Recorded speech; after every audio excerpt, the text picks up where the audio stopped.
Hello everyone. तो आप सब कैसे हैं? और हम लोगों का पिछला टॉपिक जो था सिटिंग अरेंजमेंट लीनियर फैशन, उस पर काफ़ी अच्छा रिस्पांस रहा है व्यू मिनट्स के टर्म में। तो आई होप कि पिछला सिटिंग अरेंजमेंट का जो वैरायटी था वो सबको अच्छे से समझ में आ गया होगा और सबने काफ़ी प्रैक्टिस करी होगी। इस बीच में कुछ पर्सनल काम होने की वजह से ये वीडियो थोड़ी डिले हो गई, वरना ये 1-2 दिन पहले ही आ जाती। बट एनीवेज अभी ये वीडियो हम आज के आज अपलोड कर देंगे, ठीक है। एंड जो भी लोग अभी तक बने रहे हैं इस वीडियो पे, उन सबका बने रहने के लिए बिल्कुल शुक्रिया। तो जो लोग इस चैनल पे नए हैं उन लोगों को बता दूं कि हम लोग IBPS और RRB एग्ज़ाम को फोकस में रख के रीजनिंग का सिलेबस कवर कर रहे थे, जिसमें से हम लोगों ने कुछ टॉपिक्स कवर कर लिए थे, जैसे कि अल्फ़ा न्यूमेरिक सीरीज़, ठीक है, coding decoding, direction and distance, blood relation, inequality, syllogism और लीनियर सिटिंग अरेंजमेंट। तो हमारे 7 टॉपिक ख़त्म हो चुके हैं। बेसिकली ये जो 7वां टॉपिक है ये एक सब टॉपिक कह लो, ठीक है। 7वां पूरा सिटिंग अरेंजमेंट ही है, लेकिन उसका एक वैरायटी कह लो, लीनियर सिटिंग अरेंजमेंट ख़त्म हो चुका है, ठीक है। और जिन लोगों ने भी जो लोग भी लेक्चर्स पूरे वीडियो यूट्यूब पे देख रहे हैं उन लोगों को आई होप कि अब तक समझ में भी आ रहा होगा। जिन लोगों ने नहीं देखी है वो लोग पहले जाओ इसको देखो, ठीक है, फिर उसके बाद इस पे आओ तो ज़्यादा समझ में आएगा, ठीक है। चलिए शुरू करते हैं आज का नया टॉपिक, जो कि है circular sitting arrangement. Basically circular sitting arrangement में क्या होगा कि कुछ लोग एक सर्कल में बैठे होंगे, ठीक है, और वो लोग या तो सर्कल में इन साइड फेस करेंगे, यानी कि अंदर की तरफ मुंह करके बैठे होंगे, या बाहर की तरफ मुंह करके बैठे होंगे। कभी भी देखो अगर किसी टेबल पे लोग बैठते हैं तो वो या तो अंदर की तरफ मुंह करके बैठते हैं चेयर को, या फिर चेयर बाहर की तरफ ही तो मुंह करके होती है, ठीक है। बाकी किसी तरीके से अरेंजमेंट करने का कोई मतलब नहीं है।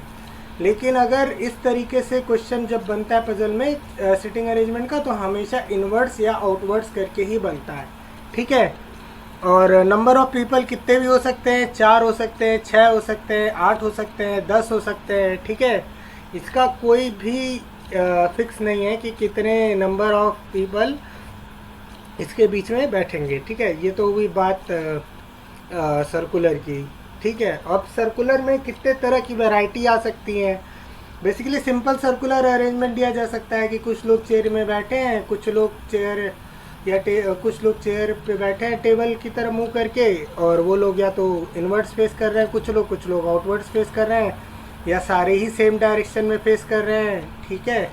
और ये भी हो सकता है कि जैसे कुछ लोग जब बैठे हों तो उनका मतलब ये दे दिया जाए कि उनका सिटीज़ किस सिटी में रहते हैं या कौन सा सब्जेक्ट पढ़ाते हैं, समझ रहे हो, मतलब एक से ज़्यादा वैरायटी मिक्स कर सकता है, ठीक है।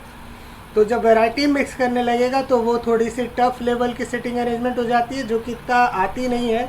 लेकिन अगर तुम्हारी किस्मत एकदम ही ख़राब है और अगर आ गया प्री में, तो उसके लिए भी तैयारी करेंगे। लेकिन वो हम लोग तब कवर करेंगे जब हम लोग इस पे बेस्ड कुछ क्वेश्चंस करेंगे। तो एक हाई लेवल की भी मैं क्वेश्चन की सीरीज़ रखूँगा उसी में, जिसमें थोड़ा सा इस टाइप के भी क्वेश्चन करवाऊँगा इस टाइम। फ़िलहाल हम लोग बेसिक देखते हैं और कुछ उसमें ऊपर तक जाते हैं, लेकिन वैरायटी वाले अभी नहीं करेंगे, ठीक है। तो सबसे पहला जो है वो है फेसिंग इनवर्ड्स, ठीक है। अंदर की तरफ मुंह करके कोई बैठा अगर हो आदमी, सपोज करो यहाँ पे ए बैठा है, ठीक है, यहाँ पे ए बैठा है अगर, तो ए का जो लेफ्ट होगा वो इस साइड होगा, ठीक है, और जो राइट होगा वो इस साइड होगा। इसी तरीके से ए अगर यहाँ बैठा है आउटवर्ड्स फेसिंग, तो ए का लेफ्ट साइड ये होगा और राइट साइड ये होगा, समझे। ये चीज़ है इनवर्ड्स और आउटवर्ड्स में, जो बिल्कुल अपोजिट हो जाता है एक पर्टिकुलर पर्सन के लिए, ठीक है। अब इसके क्वेश्चन बनाने का सबसे ज़रूरी ट्रिक क्या है कि आपको एक करेक्ट वेरिएबल स्टार्ट करने से पहले आइडेंटिफाई करना बहुत ज़रूरी है। वो करेक्ट वेरिएबल कैसे आइडेंटिफाई कर सकते हैं? सबसे पहले तो देखो कि कहीं पे मल्टीपल रेपिटेशन होगा, ठीक है। ये चीज़ सिटिंग में भी थी, ये चीज़ इसमें भी है। जो वेरिएबल मल्टीपल टाइम्स रिपीट हुआ हो या जिसका मैक्सिमम रिलेशन अदर वेरिएबल्स के साथ मिल रहा हो, ए बी सी डी किसी के साथ, तो वो हमारा वेरिएबल हो जाएगा जिससे हम बनाना अपनी पजल या ये क्वेश्चन सिटिंग अरेंजमेंट का स्टार्ट करेंगे। अगर मान लो तुमको ये नहीं दे रखा है, तो ये देखो कि किसकी डायरेक्शन दे रखी है कि इनवर्ड्स आउटवर्ड्स किसका स्पेसिफाई कर रखा है, उसको देख के बनाना शुरू करो। ठीक है, इन दोनों में से कोई ना कोई ऐसा तरीका होगा जिससे आपको सर्कुलर में क्वेश्चन आसानी से बन जाएंगे। बस आपको प्रैक्टिस करनी है और आइडेंटिफाई करना सीखना है, क्योंकि जितना आप प्रैक्टिस करोगे उतना आसानी से और उतना जल्दी आप आइडेंटिफाई कर पाओगे कि आखिर ऐसा कौन सा वेरिएबल है जो कि हमारा पजल बनाने में कम से कम टाइम में मदद कर सकता है। ठीक है, और ये चीज़ प्रैक्टिस से आएगी। इस चीज़ के लिए कोई ट्रिक नहीं बता सकता आपको, मैंने एक मेथड बताया है, लेकिन वो मेथड भी आप तभी लगा पाओगे जब आप प्रैक्टिस करोगे। चलो आज का पहला क्वेश्चन देखते हैं हम लोग। दिया है students are X and Y are seated in a circle facing the centre. छात्र आर एक्स और वाई केंद्र की ओर मुख करके एक वृत्त में बैठे हैं। Q P and Z are also seated in the same circle but not facing the centre. Q P और जेड भी उसी वृत्त में बैठे हैं लेकिन केंद्र की ओर मुख नहीं किए हैं, यानी कि केंद्र की विपरीत दिशा की ओर मुख किए, यानी आउटवर्ड्स। ठीक है, और x अब देखो, अब यहाँ पे 6 पता चल गया, टोटल 6 लोग हैं। तो सबसे पहले एक सर्कल बनाओ। ठीक है, इस सर्कल में 6 लोगों को बैठाना है, 1 2 3 4 5 और 6। ठीक है, अब देखो यहाँ पे तुमको कुछ पता चल रहा है कि z जो है वो 2 बार आया है। ठीक है, इस क्वेश्चन में x z के बाएं से दूसरे स्थान पर है, z y के दाएं से दूसरे स्थान पर है, q x के बगल में बैठा है। अब तुम या तो x से बनाना स्टार्ट कर लो या फिर z से बनाना स्टार्ट कर लो।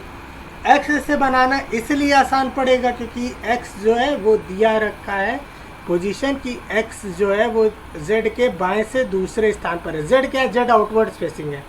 तो z अगर मान लो यहाँ बैठा है, ठीक है, तो ये आउटवर्ड फेसिंग है, तो फिर इसके बाएं से दूसरा यानी कि लेफ्ट से सेकंड कौन हो गया? x। अब x क्या होगा? इनवर्ड फेसिंग है, ये हमको दे रखा है क्वेश्चन में। ठीक है, अब z y के दाएं ओर से दूसरे स्थान पर है। y क्या है? y आपका इनवर्ड फेसिंग है, तो y का दायां यानी कि यहाँ y के दाएं से दूसरे स्थान पर z है। ठीक है, q x के बगल में बैठा है, p y के बाएं से तीसरा है। p यानी कि p कहाँ होगा? बाएं से तीसरा यानी कि यहाँ होगा। और p क्या है? आउटवर्ड फेसिंग है, तो p y के बाएं से तीसरा है, q x के बगल में बैठा है। q क्या है? q भी आउटवर्ड फेसिंग है और इनवर्ड फेसिंग अब कौन सा बचा? r। बस बन गया सर्कल अरेंजमेंट। कितना आसान था, बिल्कुल भी टाइम नहीं लगा बनाने में।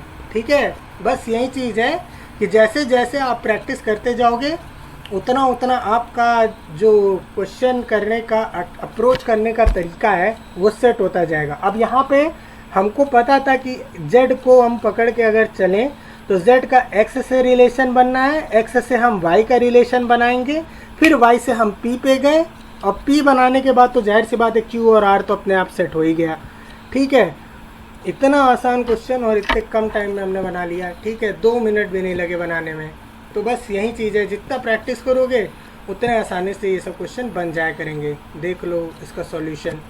ठीक है, q x p i z r y। ठीक है, वो हमारा अरेंजमेंट इस साइड है तो उसको उसी हिसाब से काउंट करना। ठीक है, सेम ही है। ठीक है, अब ये जो है हमारा ये एक नेक्स्ट क्वेश्चन है। ये नेक्स्ट क्वेश्चन में अभी हम लोग इसके बारे में डिस्कस करने से पहले एक बात बता दूं, जो पिछला वाला था उसमें इवन नंबर ऑफ पीपल थे। ठीक है, कहीं कहीं ऑड नंबर ऑफ पीपल भी होते हैं, तो उसमें आप सर्कुलर से बना सकते हो या फिर लाइन से शो कर सकते हो, जिस तरीके से आप कंफर्टेबल हो। कई लोग क्या करते हैं कि लाइन से अरेंजमेंट शो कर देते हैं, सर्कुलर वाला वो भी सही है। ठीक है, अपना अपना अप्रोच करने का तरीका है, जिस तरीके से आप कंफर्टेबल हो आप बनाओ, कोई दिक्कत नहीं है। अब जैसे यहाँ पे इस क्वेश्चन में क्या दे रखा है? इस क्वेश्चन में दे रखा है कि देयर आर 7 मैनेजर्स। ठीक है, तो 7 मैनेजर्स मतलब क्या हो गया कि there are odd number of people. ठीक है, ऑड नंबर ऑफ पीपल है। ठीक है, ऑड नंबर ऑफ पीपल मतलब क्या समझ रहे हो? ऑड नंबर ऑफ पीपल मतलब अब यहाँ पे जो भी अरेंजमेंट होगा उसमें एक आदमी जो है वो उसकी डिस्टेंस बाकी डिस्टेंस के मुकाबले इक्वल नहीं होगी। ठीक है, चलो इसको देखते हैं। अब इसमें दे रखा है कि total there are 7 managers, M1, M3, M5, M2, M6, M4 and M7, यानी कुल मिला करके M1 से M7 तक लोग बैठे हैं। ठीक है, M1 से M7 तक लोग बैठे हुए हैं। ठीक है, अब ये सारे लोग एक सर्कल में बैठे हैं, ये भी पता है, वृत्त में बैठे हैं। ठीक है, सारे लोग सेंटर फेस कर रहे हैं, बहुत इंपॉर्टेंट लाइन है, ये सब ही सेंटर फेसिंग है। तो फिर ये क्या हो गया, अब बना लो। इतनी इंफॉर्मेशन अभी के लिए काफ़ी है। 1 2 3 4 5 6 7। ठीक है, तो थोड़ा सा और सही कर लो यार, डायग्राम एकदम ही घटिया बन गया। ठीक है, तो अब 7 लोग सर्कल में बैठे हैं। ठीक है, अब देखो कि कौन सा ऐसा वेरिएबल है जो कि एक से ज़्यादा बार रिपीट हुआ हो। ठीक है, तो एक से ज़्यादा बार रिपीट होने वाला वेरिएबल कौन सा है, M5। ठीक है, M5। ठीक है, और M1 भी है। तो अभी हम लोग क्या करेंगे, M5 से बनाना शुरू करेंगे, फिर उसके बाद देखते हैं क्या क्या बनता जाता है। तो दिया है M4 is second to the left of M3, who is fourth to the right of M5। M4 M3 के बाएं से दूसरा है, जो M5 के दाएं से चौथा है। M4 M3 के बाएं से दूसरा है, सब इनवर्ड फेसिंग है। ठीक है, अब ये दिया है M4 जो है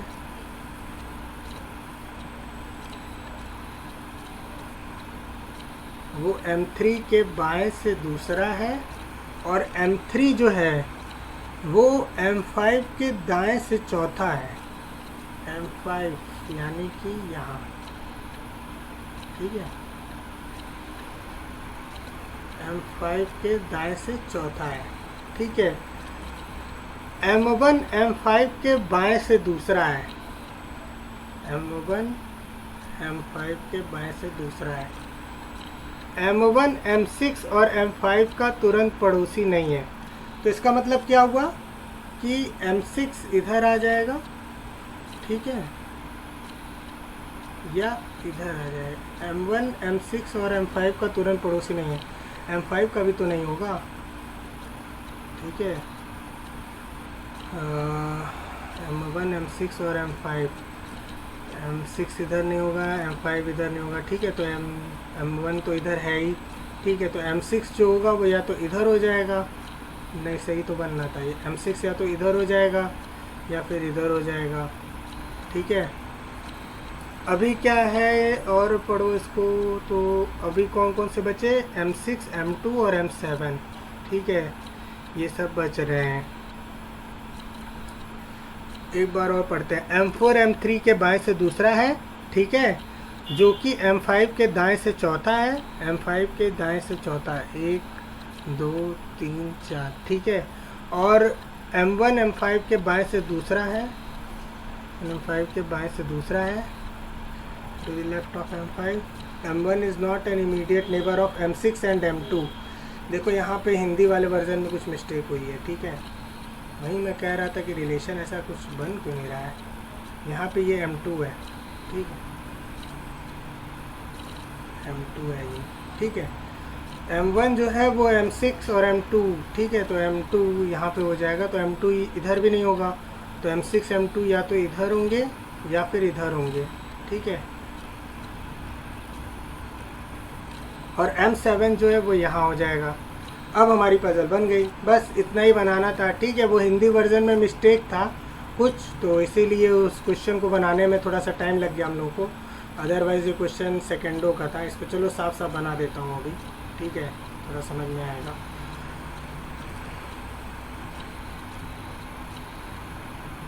यही चीज़ होती है ना, हिंदी वर्जन अलग हो गया, इंग्लिश वर्जन अलग हो गया, और आदमी हो गया कंफ्यूज। ठीक है, सबसे पहले क्या दिया था, M4 M3 के बाएं से दूसरा है। M4 M3 के बाएं से दूसरा है, M3 यानी कि ये। ठीक है, M4 M3 के बाएं से दूसरा है। ठीक है, और M3 जो है वो M5 के दाएं से चौथा है। यानी कि M5 ये हो गया। M1 जो है वो M5 के बाएं से दूसरा है, ठीक है। और जो M2 और M6 हैं वो दोनों ही M1 के पड़ोसी नहीं होंगे, ठीक है। तो M2 M6 इधर आ जाएंगे, ठीक है। और M7 जो है वो हमारा इस साइड आ जाएगा। तो ये बन गई हमारी पजल, ठीक है। इसका सॉल्यूशन देख लेते हैं। बिल्कुल यही सॉल्यूशन दे रखा है, ठीक है। तो इस तरीके से देखो हमारा सेकेंडो का क्वेश्चन था, बस वो हिंदी इंग्लिश का डेटा मिसमैच होने की वजह से थोड़ा सा टाइम लग गया, अदरवाइज बहुत इजी क्वेश्चन था ये, ठीक है। अब नेक्स्ट क्वेश्चन देखो। नेक्स्ट क्वेश्चन में देखो यहाँ भी ऑड नंबर ऑफ पीपल बैठे हैं। अब क्या दे रखा है, 9 people S, D, F, T, K, O, A, E and P are sitting around a circular table but not necessarily in the same order. T, E, O and D are all facing in the same direction, ठीक है। अब देखो अभी क्या है कि हमको given है कि T, E, O और D सेम डायरेक्शन में फेस कर रहे हैं। बहुत इंपॉर्टेंट इन्फॉर्मेशन है, बहुत क्रूशियल इन्फॉर्मेशन है ये, ठीक है। ये डायरेक्शन कुछ भी हो सकती है, अभी इनवर्ड फेसिंग या आउटवर्ड फेसिंग, ठीक है। लेकिन अब ये डिसाइड कैसे होगा, देखो ये क्या दे रखा है, ये दे रखा है ए फेसेस टूवर्ड्स द सेंटर, बस यहीं पता चल गया। अगर ए सेंटर में फेस कर रहा है तो टी ई ओ डी एक डायरेक्शन फेस कर रहे हैं, तो यानी कि वो किधर फेस कर रहे होंगे फिर, आउटवर्ड्स, समझे। टी ई ओ और डी आउटवर्ड्स फेस कर रहे हैं, ए जो है वो हमारा इनवर्ड फेसिंग है, ठीक है। और देखते जाते हैं, अब बनता जाएगा उस हिसाब से, ठीक है। ए एक क्रूशियल वेरिएबल है जो कि हम लोगों का इस पजल को सॉल्व करने में काफ़ी हेल्पफुल साबित होगा अभी, ठीक है। क्योंकि मैं देख रहा हूँ कि ए से रिलेटेड काफ़ी रिलेशन मुझे दिख रहे हैं, ठीक है। सबसे पहले तो एक सर्कल बना लो, ठीक है। उसमें 9 लोग बैठने वाले हैं, 1 2 3 4 5 6 7, अरे ये तो बहुत यूज हो गया,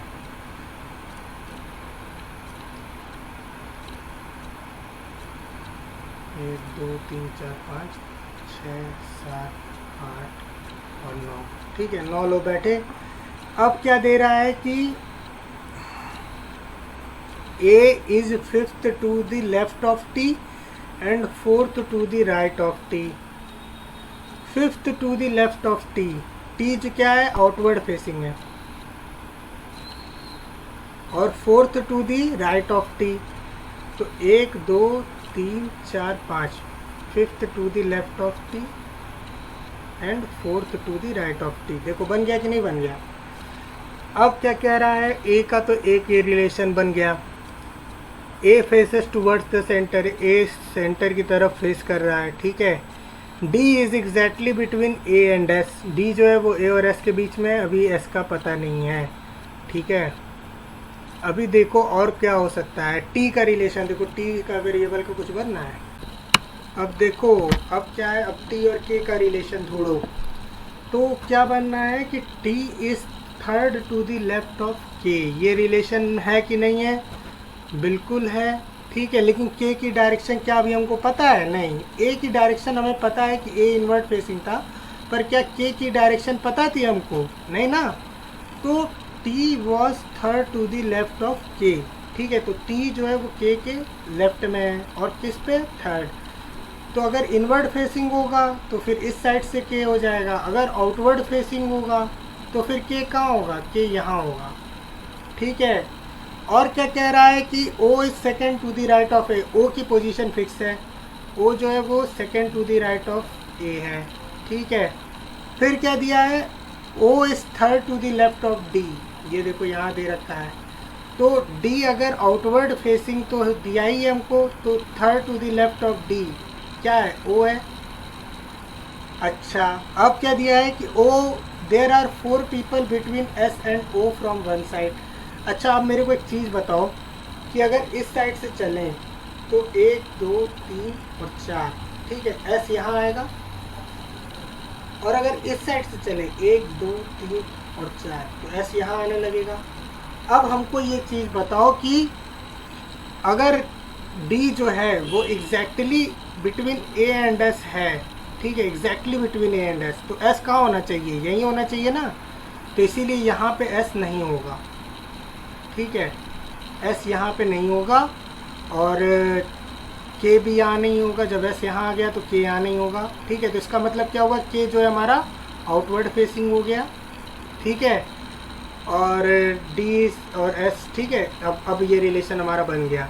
अब हमसे क्या कह रहा है, अब हमसे कह रहा है F is second to the left of S, ठीक है। एफ जो है वो second to the left of S है, ठीक है। तो आउटवर्ड फेसिंग अगर होगा तो ए पे आने लगेगा, जो कि पॉसिबल नहीं है। तो इसीलिए एस क्या है, इनवर्ड फेसिंग है। F is second to the left of S who is not adjacent to E, यानी कि ई कहाँ आ जाएगा, यहाँ आ जाएगा, ठीक है। अब क्या कह रहा है, पी, पी पी किधर आ जाएगा, पी अब बचा यहाँ, तो पी यहाँ आ जाएगा। पी की डायरेक्शन टी से डिफरेंट ही है, तो पी अगर आउटवर्ड फेसिंग है, अरे टी अगर आउटवर्ड फेसिंग है तो पी क्या हो जाएगा, इनवर्ड फेसिंग हो जाएगा, ठीक है। और हमारा जो ई है, ई हमारा ऑलरेडी आउटवर्ड फेसिंग गिवन था। एफ की डायरेक्शन हमको पता नहीं है, एफ आउटवर्ड या इनवर्ड दोनों ही फेसिंग हो सकता है, ठीक है। तो इस तरीके से हमारी पजल बन के तैयार हो गई, ठीक है। अब इसका सॉल्यूशन देख लो पीछे, बिल्कुल देखो यहाँ पे एफ क्या है, इनवर्ड आउटवर्ड दोनों फेसिंग है, क्योंकि इसकी डायरेक्शन हम श्योर नहीं थे। बाकी के देखो, के भी एक हमारा आउटवर्ड फेसिंग आया, टी ई और डी के अलावा, बाकी तो सब हमारा सही ही है, ठीक है। तो इस तरीके से आपको बस वेरिएबल आइडेंटिफाई करने की ज़रूरत है। एक बार क्वेश्चन में वेरिएबल आइडेंटिफाई हो जाता है तो फिर क्वेश्चन बनता चला जाता है, ठीक है। तो ये भी क्वेश्चन हमारा हो गया। अब नेक्स्ट क्वेश्चन पे चलते हैं। नेक्स्ट क्वेश्चन में क्या कह रहा है, 8 friends M N O P Q R S and T are sitting around a circular table, यानी कि एम से लेकर के टी तक 8 दोस्त हैं और वो एक सर्कुलर टेबल पे बैठे हैं, ठीक है। Only 3 of them are not facing the centre. अब देखो कितनी क्रूशियल इंफॉर्मेशन दी हुई है कि केवल 3 लोग हैं जो कि आउटवर्ड फेसिंग होंगे, बाकी सब क्या हैं, इनवर्ड फेसिंग हैं, ठीक है। अब देखो, अब हमारा क्या कह रहा है, अब इस क्वेश्चन को हम लोग दूसरे पेज पे बनाना शुरू करते हैं थोड़ा सा, तब हमको थोड़ा थोड़ा आइडिया लगेगा। सबसे पहले तो ये हो गया, ठीक है। 8 लोग हैं, यानी कि 1 2, ठीक है, फिर उसके बाद 3 4, फिर उसके बाद 5 6, उसके बाद 7 और 8, ठीक है। अब हमारा क्या कह रहा था क्वेश्चन में, ध्यान से पढ़ो। हमारे क्वेश्चन में कह रहा था M sits third to the left of P and both are facing the same direction. अच्छा, डायरेक्शन का भी पता नहीं है। अब क्या दिया है, देखो जिसकी डायरेक्शन पता है उस पर फोकस करो। सबसे पहले ओ केंद्र की ओर मुंह करके नहीं बैठा है, यानी कि ओ जो है वो क्या है, आउटवर्ड फेसिंग है, और वो किधर बैठा है, sits second to the right of S. S की भी डायरेक्शन अभी हमको नहीं पता है, ठीक है। T is not an immediate neighbour of either R और O, R sits second to the left of O, ठीक है। तो अब ओ से बनाना शुरू करो, क्योंकि ओ की डायरेक्शन पता है। ओ केंद्र की ओर मुंह करके नहीं बैठा है, ठीक है, यानी कि आउटवर्ड फेसिंग है। मान लिया ओ यहाँ बैठा है, ठीक है। तो आर किधर बैठा है इसके, आर बैठा है इसके second to the left of O, R is sitting second to the left of O, ठीक है, यानी कि आर यहाँ है। आर की अभी डायरेक्शन हमको गिवन नहीं है, ठीक है। Q sits on the immediate left of R and faces the same direction as M, ठीक है। तो Q जो है वो यहाँ भी हो सकता है, ठीक है, Q जो है वो यहाँ भी हो सकता है, इनवर्ड आउटवर्ड पे डिपेंड करता है, ठीक है। अब देखते हैं R का क्या है, T is not an immediate neighbour of either R और O, ठीक है, एंड फेस, तो T आर और ओ को दोनों का नेबर नहीं है, तो ना तो आर का ना यहाँ होगा ना यहाँ होगा, ठीक है, ना यहाँ होगा। तो टी कहाँ हो सकता है? यहाँ हो सकता है, या फिर यहाँ हो सकता है, या फिर यहाँ हो सकता है। ठीक है, तो तीनों में से किसी भी जगह पे हमारा टी हो सकता है। अच्छा, अब दिया हुआ था पहले कि m sits third to the left of p and both of them are facing the same direction. O is not facing the centre but sits second to the right of s। ठीक है, अब देखो भैया, अब अगर s यहाँ आता, outward facing होता अगर s, तो s यहीं तो आता, पर s यहाँ आ नहीं रहा है क्योंकि o और r का रिलेशन पहले ही दे चुका है। तो s किधर है? इसका मतलब second to the right of s, s इधर है। ठीक है,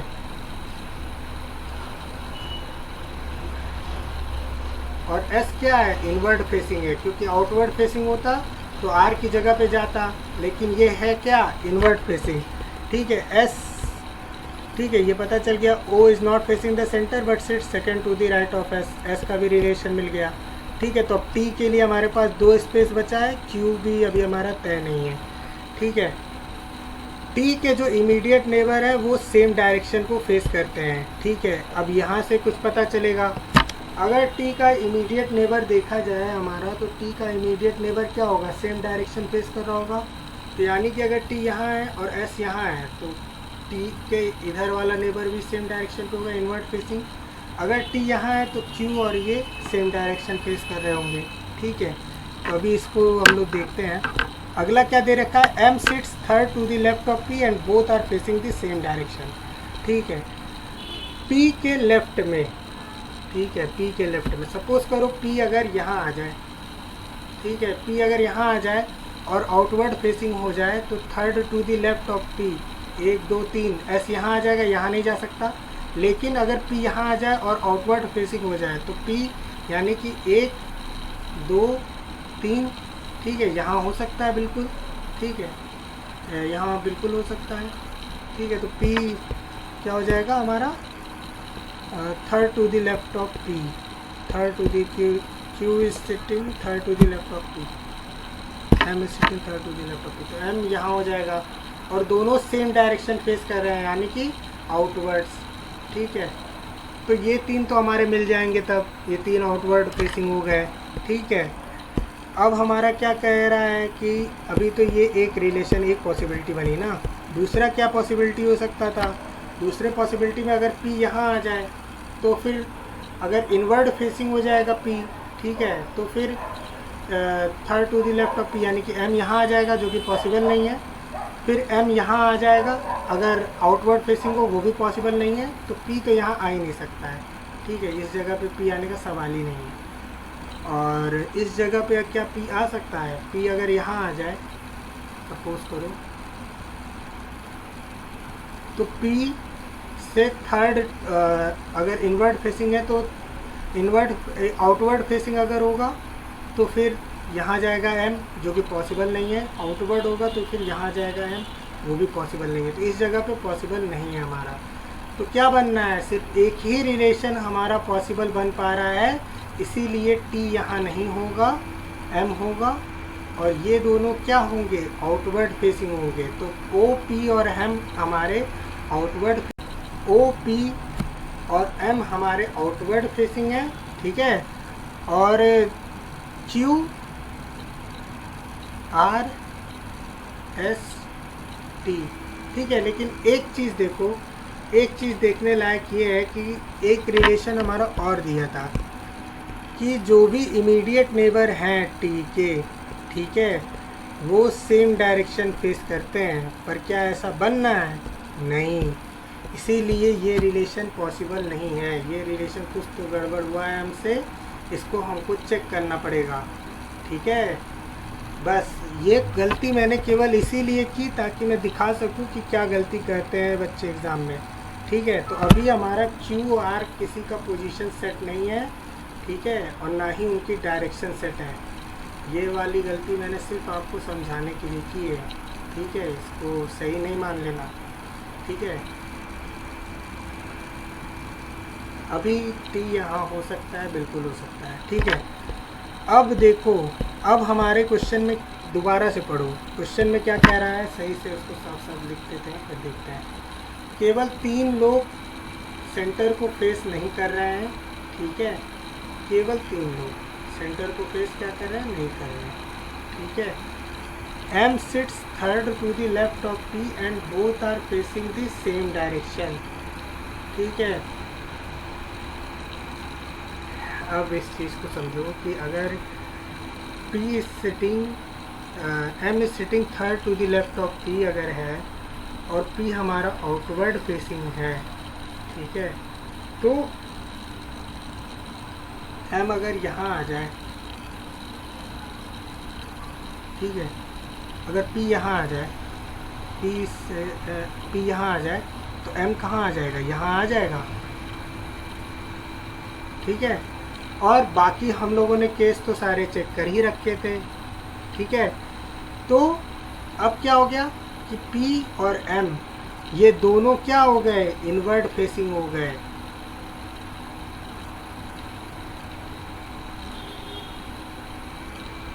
ठीक है। M is sitting third to the left of P अब बन गया, तो अब जब बन गया भैया तो फिर ये Q इधर से चला गया, ठीक है, P की डायरेक्शन सेट हो गई, T हमारा ऑलरेडी दिया हुआ है कि दोनों सेम डायरेक्शन में फेस करते हैं नेबर्स, ठीक है, वो भी हमारा सेट हो चुकी है कंडीशन। बचा क्या, M N बचा, ठीक है। अब N का देखो क्या डायरेक्शन का कुछ दिया था, Q sits on the immediate left of R and faces the same direction as N, ठीक है। इमीडिएट लेफ्ट ऑफ R मतलब R क्या है, आउटवर्ड फेसिंग है, ठीक है। Q sits immediate left of the R and faces the same direction as N, ठीक है। तो अब मुझे बताओ, अगर Q आउटवर्ड फेसिंग हो जाएगा तो N भी आउटवर्ड फेसिंग हो जाएगा, लेकिन आउटवर्ड फेसिंग हमको कितने लोग चाहिए, केवल 3, ठीक है। तो इसीलिए ये दोनों क्या होंगे, इनवर्ड फेसिंग होंगे, ठीक है, ये दोनों इनवर्ड फेसिंग होंगे और T हमारा जो है वो आउटवर्ड फेसिंग होगा। तो हमारे T आउटवर्ड फेसिंग कितने लोग निकल के आए, N R और T, ये आउटवर्ड फेसिंग है, बाकी M O P Q और S ये हमारे इनवर्ड फेसिंग है, ठीक है। तो इनवर्ड फेसिंग का हम लोग सिंबल इस तरह बना रहे हैं, ये आउटवर्ड फेसिंग का सिंबल है, ये इनवर्ड फेसिंग सिंबल है, ठीक है। यहाँ पे लिख भी देता हूँ, ये आउटवर्ड है, ठीक है, आउट फेसिंग और ये इन फेसिंग, ठीक है। अब समझ गए क्वेश्चन को, मैंने वो गलती क्यों की थी, मैंने वो गलती केवल इसीलिए की थी ताकि मैं ये चीज़ आप लोगों को समझा सकूं, ठीक है, कि जो भी आप लोग क्वेश्चन में कर रहे हो, ठीक है, वो क्या हो रहा है। रुको एक सेकंड, यहाँ पे कुछ मैंने गड़बड़ कर दी शायद, O यहाँ होगा, M N यहाँ होगा, ठीक है। तो वो जो गलती मैंने की थी वो इसीलिए की थी ताकि मैं आप लोगों को ये चीज़ समझा सकूं कि डायरेक्शन चेक करना बहुत ज़रूरी है, ठीक है। वहाँ पे बस M और P की पोजीशन ही इंटरचेंज करनी थी, लेकिन अभी क्या होता अगर आप डायरेक्शन नहीं चेंज कर देते तो आप M P को उल्टा बैठा देते और क्वेश्चन क्या हो जाता आपका, इतनी मेहनत के बाद भी क्वेश्चन गलत हो जाता। तो बस इसी चीज़ को समझाने के लिए मैंने वो मिस्टेक की। आई होप कि जो मिस्टेक मैंने की उसका आप लोगों को कुछ तो समझ में आया होगा, ठीक है। तो ये क्वेश्चन जो था बहुत अच्छा क्वेश्चन था, इस क्वेश्चन से आई होप कि काफ़ी सारे कॉन्सेप्ट लोगों के क्लियर हो गए होंगे, ठीक है। और इसके बाद मैं एक प्रैक्टिस क्वेश्चन भी दूंगा, वो प्रैक्टिस क्वेश्चन सब लोग बनाओ, ठीक है। और जो भी क्या होता है कि आपको सर्कल में जब चॉइस के साथ मिक्स करके देता है ना तो कुछ नहीं रहता, बस चॉइस के साथ मिक्स करने पे उसकी डिफ़िकल्टी में थोड़ा सा इंक्रीज़ हो जाता है कि यहाँ पे आपको पता चल रहा है कि मैथ वाला आपको सेट करना है ऐसा कि मैथ की पोजीशन पे ये वेरिएबल अगर एस मैथ पे जाना है तो वो मैथ पे ही जाए, ठीक है, वो किसी इंग्लिश या फिर उस पर ना जाने लगे। तो बस वो चीज़ सेट करने का, जहाँ पे आप एक वेरिएबल सेट कर रहे थे वहाँ आप 2 वेरिएबल सेट करोगे, ठीक है। तो वो इतना कुछ टफ नहीं है, वो भी मैं कराऊंगा अभी क्वेश्चन बैंक के प्रैक्टिस सीरीज़ में। तब तक के लिए इतने कॉन्सेप्ट पे प्रैक्टिस करो, ठीक है। और जो प्रैक्टिस क्वेश्चन है वो मैं दिखा देता हूँ, ये देखो सॉल्यूशन था हमारा, ठीक है। देखो हमारे सॉल्यूशन में क्या दे रखा है, टी हमारा आउटवर्ड फेसिंग है, ठीक है, आर हमारा आउटवर्ड फेसिंग है और ओ हमारा आउटवर्ड फेसिंग है। देखो यही सेम आए हैं क्या, बिल्कुल यही सेम ही आए हुए होंगे, लेकिन मैं दिखा देता हूँ आर टी और ओ, ठीक है। तो ये आउटवर्ड फेसिंग है, बाकी सब इनवर्ड फेसिंग है, ठीक है। तो आई होप कि सबको ये क्वेश्चन समझ में आ गया होगा। और ये प्रैक्टिस क्वेश्चन है, ये प्रैक्टिस क्वेश्चन सब लोग बनाइए, ठीक है। और इससे रिलेटेड कोई भी डाउट हो तो आप हमारे अल्फ़ा बैंकर्स के टेलीग्राम चैनल पे आके डिस्कस करिए, जिस पे हम लोग क्वेश्चन करते हैं, ठीक है। और इस क्वेश्चन का कोई भी आप लोगों को अभी तक जो मैंने 4 क्वेश्चन कराए इसमें कोई भी डाउट हो तो आप मेरे से बिल्कुल शेयर कर सकते हैं। कोई भी डाउट हो आपको किसी और क्वेश्चन में तो भी आप शेयर कर सकते हैं। मैं उस चैनल पे जहाँ तक हो सके मैक्सिमम टाइम अवेलेबल रहता हूँ। बस आप मुझे उस ग्रुप पे ज्वाइन करिए और उस पोस्ट में टैग कर दीजिए जो क्वेश्चन हो आपका, ठीक है। और अगर ये वीडियो आप लोगों को पसंद आई हो तो प्लीज़ लाइक शेयर और कमेंट करो, ठीक है, ताकि हमारा चैनल ग्रोथ कर सके। और कभी भी अगर आप इस चैनल पे नए आ रहे हो और आपको कंटेंट अच्छा लग रहा है हमारे चैनल का तो प्लीज़ सब्सक्राइब ज़रूर करो, क्योंकि इसी से हम लोगों की ग्रोथ हो सकती है थोड़ी, ठीक है। बाकी तो सब हम लोग चाहते ही हैं कि ज़्यादा से ज़्यादा लोगों तक हमारा कंटेंट पहुँचे, ठीक है। तो ये क्वेश्चन बनाओ, कोई भी डाउट हो तो पूछो। टेलीग्राम चैनल की लिंक आप लोगों को हमारे यूट्यूब के अबाउट सेक्शन में भी मिल जाएगी और इस वीडियो के डिस्क्रिप्शन में भी मिल जाएगी। आप लोग कहीं भी आ जाओ, हमसे कांटेक्ट करो और प्रैक्टिस ज़रूर करते रहो, ठीक है। तो आज ये सर्कुलर अरेंजमेंट भी ख़त्म हो गया प्री लेवल का, ठीक है। तो अब इसके बाद जो हम लोग करेंगे वो स्क्वायर एंड रेक्टेंगुलर अरेंजमेंट का करेंगे, ठीक है। किसी को कोई भी डाउट हो तो बिल्कुल अभी पूछ लो, इसके बाद स्क्वायर रेक्टेंगुलर ख़त्म करके सिटिंग अरेंजमेंट रैप अप हो जाएगा, ठीक है। चलो सब लोग प्रैक्टिस करते रहो और अपना ध्यान रखो। Thank you so much.